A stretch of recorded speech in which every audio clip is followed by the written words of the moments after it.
Aged टूस, ये है कहानियों की दुनिया।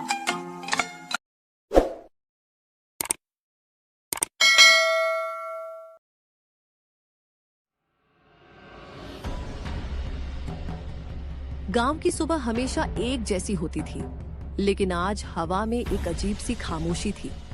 किसी को नहीं पता कि इस गांव के बीचों बीच एक चौक है जो कई सालों से वीरान पड़ा है और वहां कदम रखने से लोग डरते हैं।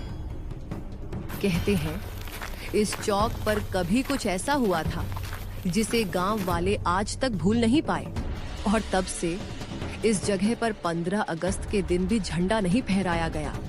ये वही जगह है ना जहाँ वो हुआ था? चुप, यहाँ जोर से मत बोल। सुना है रात को अजीब आवाजें आती हैं।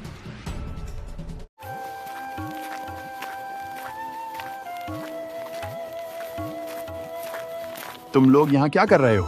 ये जगह तुम्हारे खेलने की नहीं है। काका, यहाँ पर झंडा क्यों नहीं लगता? कुछ बातें वक्त आने पर ही बताई जाती हैं बेटा। तो फिर कब आएगा वो वक्त? शायद इस बार। रामदीन काका के दिल में एक राज दबा था जो सालों से इस गांव को रोक रहा था, लेकिन इस बार 15 अगस्त की सुबह सब कुछ बदलने वाला था।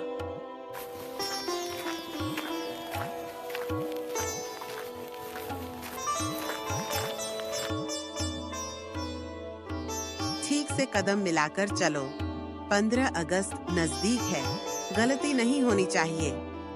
मैडम से पूछते हैं वो चौक वाला राज। पता नहीं बताएंगी या नहीं।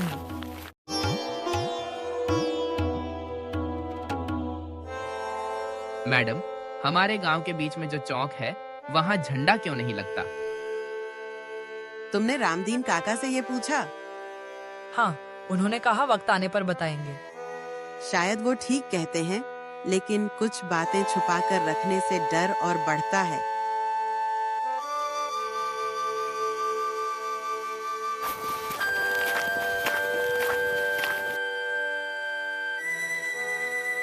ये फोटो तो चौक की है।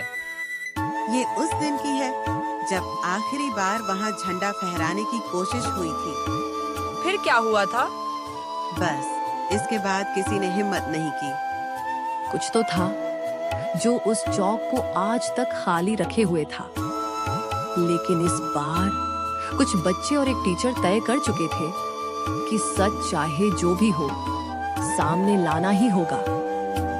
पुरानी फाइल के पन्नों पर जमी धूल, जैसे वक्त ने अपने राज को परत दर परत छुपा रखा हो। मेम के हाथों में वो फाइल और बच्चों की आंखों में उत्सुकता का समंदर। आज सालों पुराने उस चौक का राज खुलने की पहली दस्तक देने वाला था। मेम, इसमें लिखा क्या है?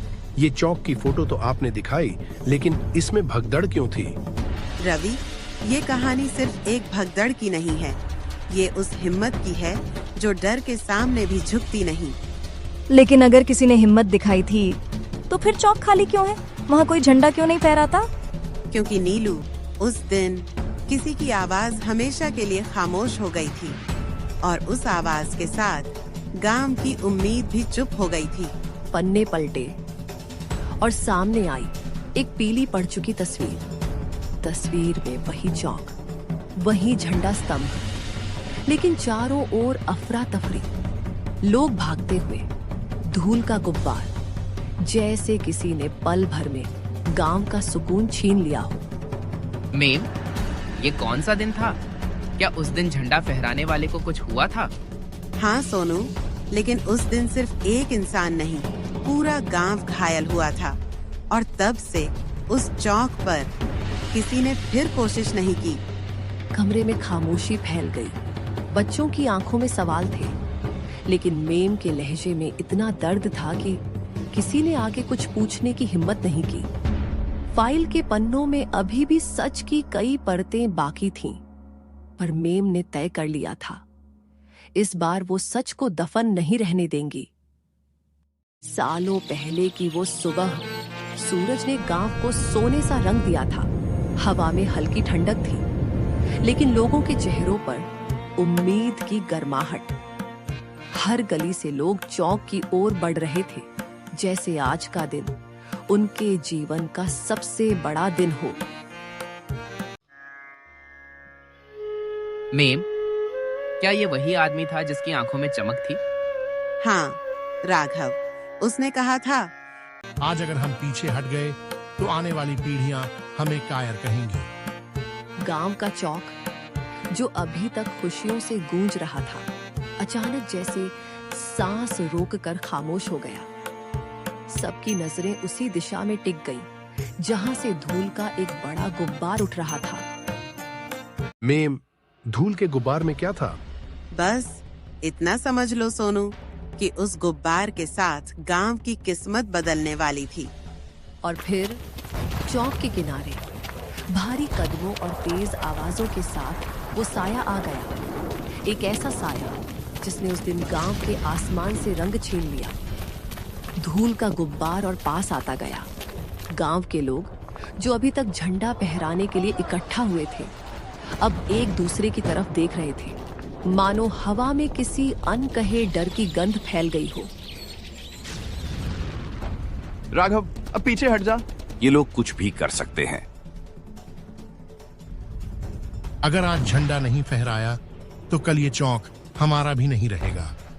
इतना कहना था कि पहली लाठी हवा को चीरते हुए भीड़ में गिरी और फिर सब कुछ टूट गया।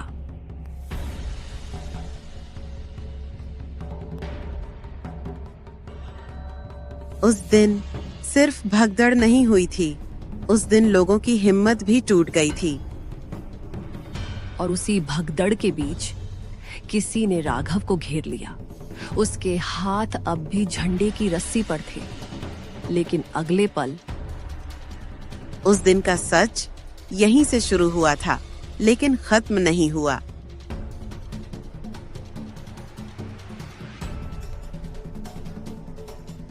भगदड़ में कदमों की आवाज, चीखें और धूल, पर राघव की आंखें सिर्फ झंडे पर थीं। उसकी उंगलियां रस्सी पर इतनी कस गई थीं जैसे छोड़ने का मतलब हार मानना हो। राघव, छोड़ दे। ये झंडा मेरा नहीं, हमारा है। एक और वार और घुटनों पर गिर पड़ा राघव, लेकिन उसके हाथ अब भी रस्सी से लिपटे थे। उसकी हथेलियों से खून बह रहा था, पर पकड़ ढीली नहीं हुई। उसने आखिरी तक रस्सी नहीं छोड़ी, लेकिन झंडा पूरा ऊपर जाने से पहले एक जोर का धक्का और राघव जमीन पर। लोगों ने देखा, उसकी आंखें अब भी झंडे की तरफ थीं, पर सांस थम चुकी थी। उस दिन झंडा आधा रह गया, लेकिन राघव का नाम पूरा हो गया।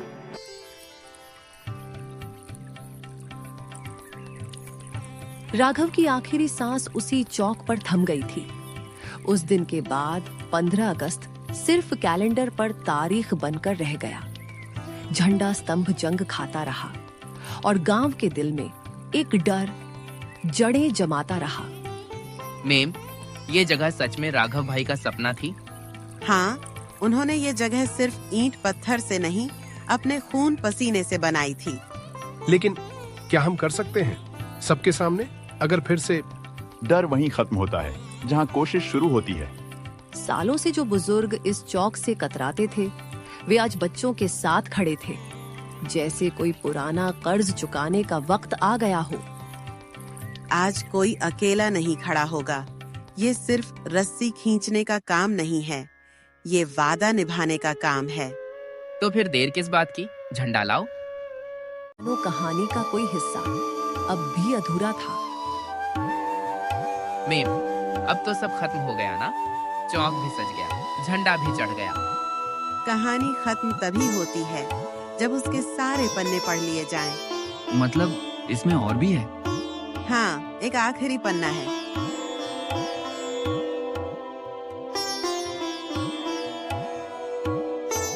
अरे, ये तो खाली है। खाली नहीं, देखो, इसे रोशनी में पकड़ो।